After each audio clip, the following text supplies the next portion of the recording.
Ladies and gentlemen, I would like to thank one of my subscribers, Adrian Thomas, for this story.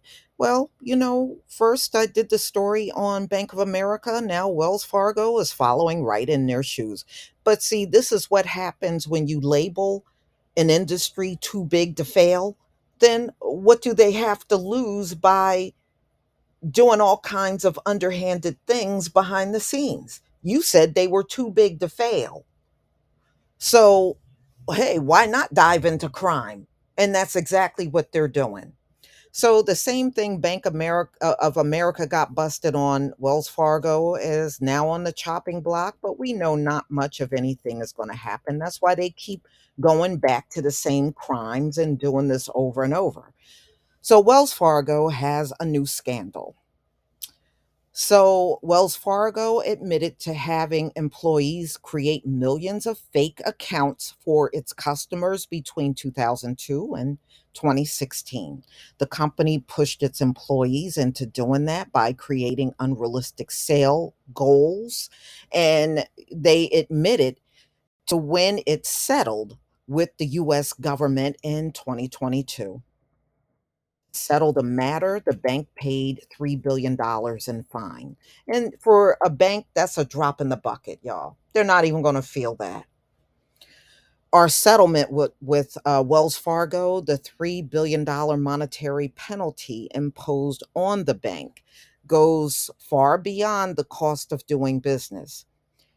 Andrew Murray, the U.S. attorney for the Western District of of North Carolina, said they are appropriate given the staggering size, scope, and duration of Wells Fargo's illicit conduct, which spans well over a decade. So, well over a decade, they knew they were doing this and they got away with it. So, nobody's going to jail, but they do have to pay a $3 billion fine.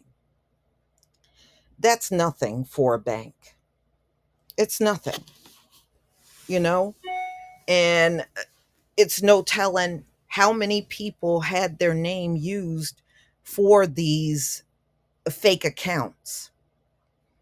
That's a lot. Millions and millions of accounts. And how do we know our names weren't used?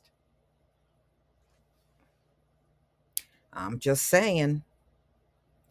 It was one of the biggest bank scandals of all time.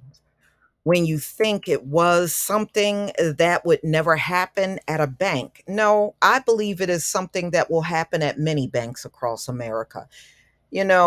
One thing you can say that rings true, these folks can't run nothing without it being corrupt.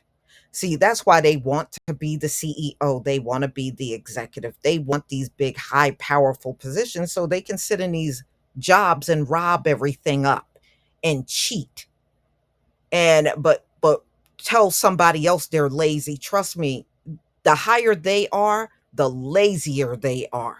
I've seen it when I was out here working. They are lazy when they get these big fat positions. So now, however, the NBC News investigation shows people have been discovering mysterious new Wells Fargo on accounts that they never actually opened. So people are finding out. So the new NBC reports allege that a number of people have reported discovering new Wells Fargo accounts in their names that they absolutely did not open. One of those people with an account in his name that he did not open, his name is Jay Patterson. He works as a forensic accountant, helping consumer lawyers investigate big banks.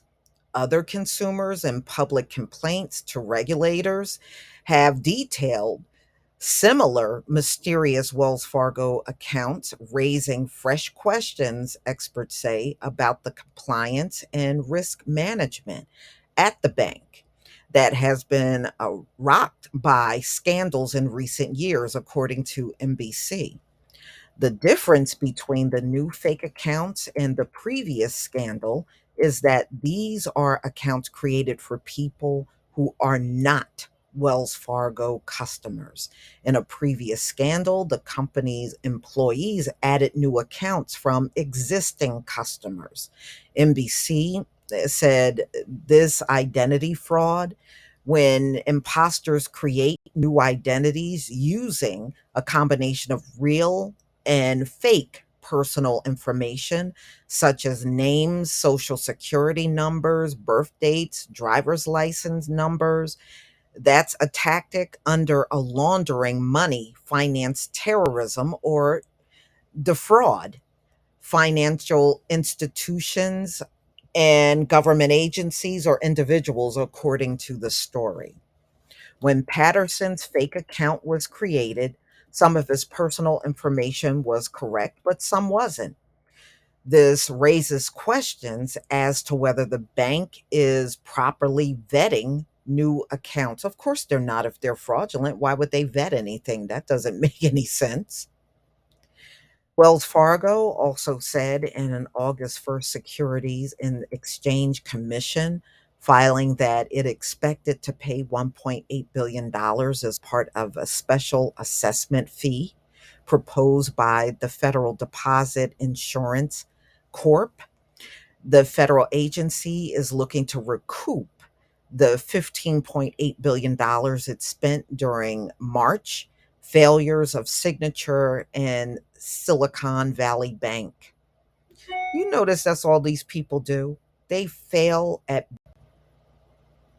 Okay, so ladies and gentlemen, so what they're saying is they did not finalize any kind of plan, but Wells Fargo will not be alone in having to pay the FDIC. The bank, with a total assessment of $50 billion, would pay more than 95% of a special fee aimed at making up a $15.8 billion hit to the FDIC Deposit Insurance Fund in wake of several bank failures. Banking Dive reported. Mm, mm, mm. Banks with assets under $5 billion will be exempt from the special assessment payments. So it's just more fraudulent stuff going on in banking in America. What's new?